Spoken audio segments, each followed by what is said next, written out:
नमस्कार, स्वागत है आपका इंडिया न्यूज के डिजिटल प्लेटफॉर्म पर। मैं हूं आपका दोस्त अतुल प्रताप सिंह और कसूती बात ताऊ के साथ जो हमारा कार्यक्रम है उसमें हमारे साथ आज केसी मलकानिया साहब हैं, वरिष्ठ पत्रकार हैं। आज मलकानिया साहब, मैंने आपको ताऊ बना दिया है इस प्रोग्राम में। जी जी, ठीक है ठीक है।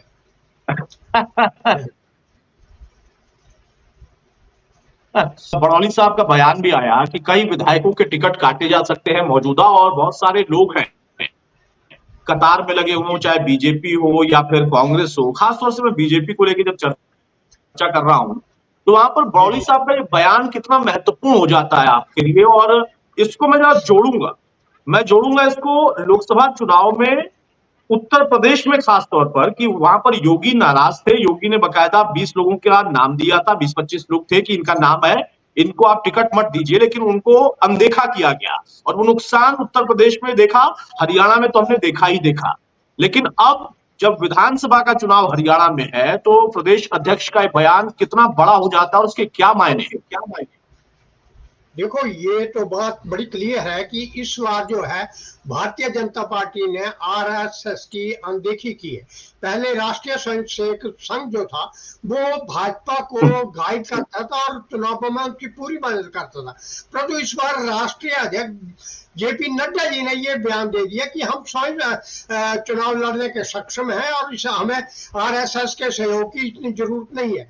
जिसका जो नुकसान है वो भारतीय जनता पार्टी को लोकसभा चुनावों में उठाना पड़ा। यही नहीं, इससे पहले भी अगर आप देखा जाए तो कई बार टिकटों के आवंटन में जो भारतीय जनता पार्टी है वो जो पुराने चेहरे हैं उनकी अनदेखी कर देती है। कई बार ऐसे चेहरे ले आती है जो जनता के बीच में इतने मशहूर नहीं होते हैं। जैसे आप इससे पीछे चल जाए, एक डेढ़ साल पहले तो हिमाचल में विधानसभा चुनाव हुए तो उसमें 21 विधायक जो थे वो विद्रोही थे, जिनमें कृपाल सिंह परमार जो राज्यसभा के सदस्य भी रहे और प्रधानमंत्री नरेंद्र मोदी जी के काफी करीबी थे, उन्होंने विद्रोही उम्मीद के रूप में चुनाव लड़ा और उनको मोदी जी ने स्वयं फोन करके कहा कि आप बैठ जाओ, आप तो पुराने हैं, हमने आपको राज्यसभा के सदस्य बनाए। वो कहते हैं अब तो बहुत देर हो चुकी है, और वो जो ऑडियो था वो वायरल हुआ। उसके बाद लोकसभा चुनाव आ जाओ तो इसमें हरियाणा में देखो कि हरियाणा में पिछले चुनावों में 10 सीटें थी, भारतीय जनता पार्टी ने 10 की 10 जीती थी। इस बार वो 10 सीटों पर चुनाव लड़ी और सिर्फ 5 सीटों पर सबमिट करेगी, जबकि कांग्रेस ने 9 सीटों पर चुनाव लड़ा और उसने 5 सीटें चुनाव में जीती। तो जो कांग्रेस की जो जीत थी वो बहुत बड़ी थी। तो इस बार जो लोकसभा चुनावों के बाद विधानसभा चुनाव आ रहे हैं और तीसरा लगातार चुनाव है ये जो भारतीय जनता पार्टी सत्ता में आने का प्रयास कर रहे हैं, तो 10 सालों की जो सत्ता विरोधी लहर है उसका बड़ा फर्क पड़ता है। आप कोई भी विधायक कितना भी काम करे पर उससे कोई ना कोई लोग जो है काम निजी काम कराने जाते हैं और उनके काम नहीं होते, नाराज हो जाते हैं, तो सत्ता विरोधी लहर होती है। और पिछले चुनावों में ये देखा फील्ड में नहीं निकला, वो लोगों को घरों से बाहर लाकर बूथ तक नहीं पहुंचा सका और उसका खुमियाजा जो है वो भारतीय जनता पार्टी को भुगतना पड़ा। अब कांग्रेस और भारतीय जनता पार्टी में बहुत सारे चेहरे जो है वो सामने आ रहे हैं। कुछ जो विधायक हैं जो 75 पार कर गए हैं तो वो भी टिकट की आस लगाए बैठे हैं, परंतु उनके जगह नए नए चेहरे सामने आ रहे हैं। अब यही पंचकुला डिस्ट्रिक्ट में देखा जाए तो जेजेपी के एक दमदार नेता थे, वो जेजेपी को छोड़कर आज भाजपा में शामिल होने जा रहे हैं। तो इस प्रकार भगदड़ मची है, कुछ लोग भारतीय जनता पार्टी को छोड़कर जा रहे हैं, कुछ कांग्रेस को भाजपा में आ रहे हैं। तो दबदबा जी है जो जिला अध्यक्ष से यहाँ ये आप देखिए कि बड़ा बड़ा बयान अलग अलग तरीकों से आ रहा है। बड़ौली साहब का बयान आया, उधर उदय भान का, कांग्रेस का, हुड्डा साहब का, सबके अपने अपने बयान आ रहे हैं। चुनावी दौर में सारी चीजें चलती हैं, लेकिन मलकानिया साहब, सबसे बड़ी बात यह है कि जब आपने कहा कि एक तरफ प्रदेश अध्यक्ष बीजेपी का अगर ये कहते हैं कि कई लोगों का टिकट कटेगा, उस बीच में आरएसएस की भूमिका सक्रिय हो जाती है उत्तर प्रदेश में भी और फिर हरियाणा में भी। और ये अभी सोर्सेज बता रहे हैं कि आरएसएस सक्रिय तौर पर अपनी भूमिका निभाएगा और उसके कहने पर, उसके अपनी रिपोर्ट के आधार पर ही टिकट का बंटवारा भी होगा। तो ये हम मान लें कि हाँ, बीजेपी जो कि एक बीच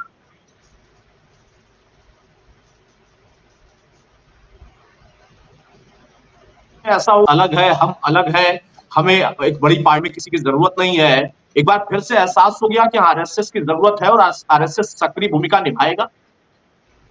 भारतीय जनता पार्टी अति उत्साह में थी, ओवर कॉन्फिडेंस में थी। उनको लगता था कि मोदी के नाम पर हम चुनाव जीत जाएंगे, हमें किसी की जरूरत नहीं है, आरएसएस की जरूरत भी नहीं है। बड़े बड़े नेताओं को वो दरकिनार करती आई, परंतु चुनाव परिणामों ने उन्हें बता दिया कि भारतीय जनता पार्टी जो है लोकसभा चुनाव में अपने दम पर बहुमत प्राप्त नहीं कर पाई और इसमें भारतीय जनता पार्टी की वो स्थिति नहीं है जो पिछली एनडीए में थी। अब उसको सहारे की जरूरत है। अगर भारतीय जनता पार्टी ने इस बार भी हंकार भरकर चुनाव लड़ा तो उसकी स्थिति विधानसभा चुनावों में लोकसभा चुनावों से भी बदतर हो सकती है और भारतीय जनता पार्टी को जो है सत्ता विरोधी लहर का सामना करना पड़ सकता है। इसलिए भारतीय जनता पार्टी की अपनी ड्यूटी बनती है कि वो राष्ट्रीय सेवक संघ के नेताओं के पास जाए और उनका मार्गदर्शन ले और जो सर्वे हो रहा है या राष्ट्रीय स्वयं संघ ने जो सर्वे किया है, जो नेता उनकी नजरों में है, उनको टिकट मिलती है तो उसका समर्थन करे, ना कि बीच में जो कुछ नेता है वो चुनावों के समय विद्रोह कर सकते हैं, क्योंकि टिकट तो किसी एक को मिल रहा है और टिकट के दावेदार 5-7 एक विधानसभा चुनाव में होते हैं। इसलिए ये अति आवश्यक है कि राष्ट्रीय स्वयंसेवक जो है वो गैर राजनीतिक संगठन गिना जानता है, परंतु भारतीय जनता पार्टी के लिए वो पिता के समान है और उसका जो मार्गदर्शन है बहुत आवश्यक है। इसका राज्य पिछले चुनाव में भूग चुके हैं, अब जो है उनको इसका मार्गदर्शन लेना चाहिए और विधानसभा चुनावों में अगर जीतना है और सत्ता में आना है तो उसका मार्गदर्शन अवश्य है। उनके कहे अनुसार टिकटों का आवंटन भी होना चाहिए और नेता, बड़े बड़े नेताओं की अनदेखी नहीं होनी चाहिए। जो अच्छा, ये तो स्वाभाविक प्रक्रिया है सर कि जो भी तय करेगा आरएसएस पार्टी बीजेपी की, उसके बाद टिकट का बंटवारा होगा और फिर जिसके नाम पर जी सहमति होगी वो जाओ। आपका पत्रकारिता दौर में जहां एक तरफ कांग्रेस कह रही है कि हमारे पास हर सीट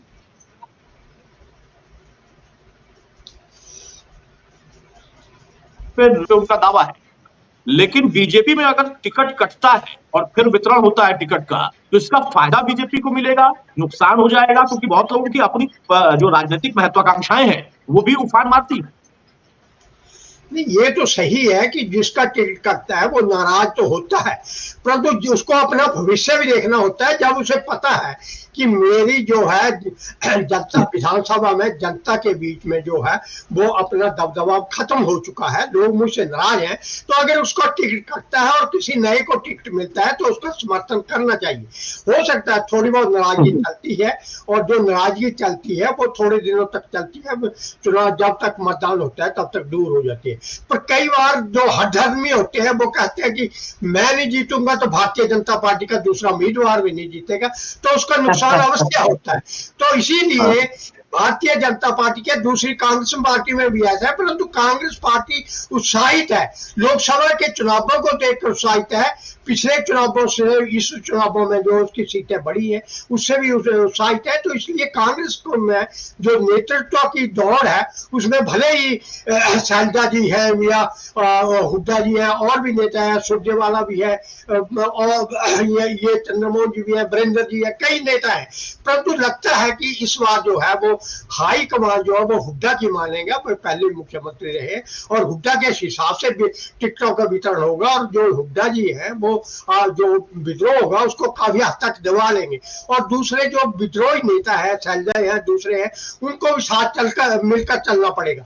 तो यही नीति अगर भारतीय जनता पार्टी अपनाती है और भारतीय जनता पार्टी में आपस में कोई विद्रोह नहीं होता है और वो हाई कमान की और आरएसएस की बात को मानती है और उस प्रकार से टिकटों का वितरण करती है, तो ये निश्चित है कि भारतीय जनता पार्टी को कुछ न कुछ लाभ होगा और हो सकता है वो तीसरी बार सत्ता में आए।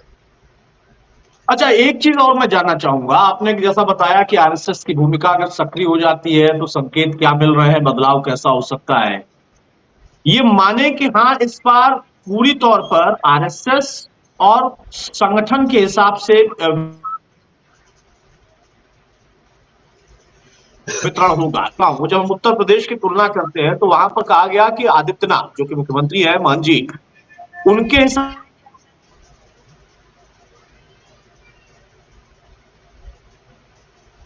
से टिकट का कम से कम पिछली बार का जो एक था वो उसके आसपास हो जाती है।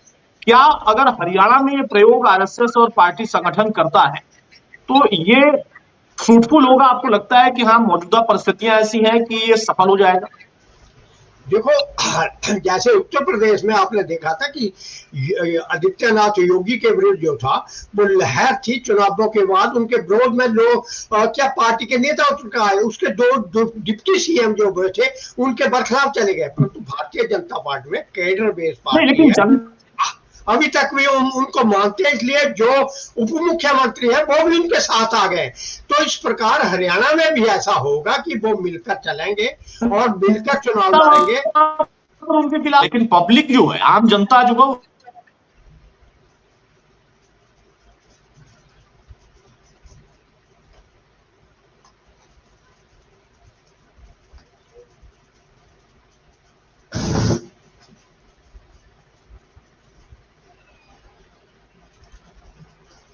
हेलो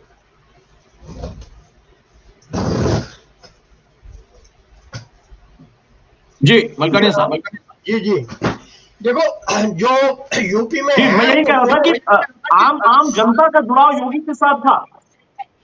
बिल्कुल, चुनाव जो जुड़ाव है योगी के साथ है, उनको फॉलो दूसरे प्रदेश भी कर रहे हैं। जैसे उनका बुलडोजर चलता है वो अपराधियों के बरखिलाफ चलता है, कानून के हिसाब से चलता है। ये माना जा सकता है कि जो अपराधी होता है उसके साथ एकदम जुड़ाव नहीं होता है जो बुलडोजर चलाते हैं, परंतु उसके साथ अवैध कब्जे होते हैं, पुराना रिकॉर्ड होता है, उसको देखकर जो बुलडोजर है चलाया जाता है। ये नहीं हम कह सकते कि किसी ने अपराध किया और सीधे अपने बुलडोजर चला दिया, उसका रिकॉर्ड देखा जाता है कि उसने अवैध कब्जे भी कर रखे हैं। अगर आप अपराध भी कर रहे हैं और दबदबा भी बना रहे हैं, आप जंगाई भी दिखा रहे हैं, तो आप पर एक्शन होना जरूरी है। इसलिए जो जनता है वो योगी के साथ है, जो अपराधी लोग हैं या कुछ लोग हैं उनको विद्रोह होता है। हर राज्य में ऐसे होते हैं, कुछ लोगों का दबदबा होता है, जो दबंग होते हैं वो उनका दबदबा होता है और उनके साथ लोग कुछ होते हैं। परंतु आम जनता जो है वो पीसफुल शांति चाहती है, और जो जनता है वो राज्य के साथ नेता के साथ होती है जो न्याय प्रिय होते हैं और लोगों की भलाई के लिए काम करता है। इसी प्रकार हरियाणा में भी हम देख सकते हैं कि इस बार जो पहले मुख्यमंत्री बन गए हैं, फिर पार्टी अध्यक्ष बदले हैं, तो इस प्रकार जो बदलाव हुआ है उसके बाद ये निश्चित तौर पर माना जा रहा है कि भारतीय जनता पार्टी इस बार चुनावों में टिकट वितरण में कुछ ना कुछ चेंज अवश्य करेगी, बदलाव करेगी। और इसमें जो सर्वे हुआ उसको भी ध्यान में रखा जाएगा, राष्ट्रीय संघ के जो उच्च नेता है उनको भी रखा जाएगा और पार्टी के वरिष्ठ नेताओं का भी ध्यान रखा जाएगा। उसी प्रकार के टिकट वितरण होगा। स्वाभाविक है, संघ की जी जी भूमिका भी बड़ी होगी। और जैसा बड़ौली साहब का बयान है उसको अगर हम देखें तो उससे बहुत संकेत मिलते हैं टिकटों के कटने का, कटाव का। तो अब देखना ही होगा कि इस बदलाव के बाद बीजेपी जो नुकसान की संभावना या आशंका, शब्द ज्यादा बेहतर होगा, जो जताई जा रही है कि हो सकता है विधानसभा में उसको नुकसान, तो उस नुकसान की भरपाई कितनी कर पाती है और फिर सफलता का स्तर क्या होता है। बहुत बहुत शुक्रिया मलकानिया साहब हमारे साथ जुड़ने के लिए, चर्चा में शामिल होने के लिए और अपनी बात रखने के लिए कि बीजेपी की रणनीति पर आगे संघ की भूमिका क्या रहेगी। नमस्कार। नमस्कार।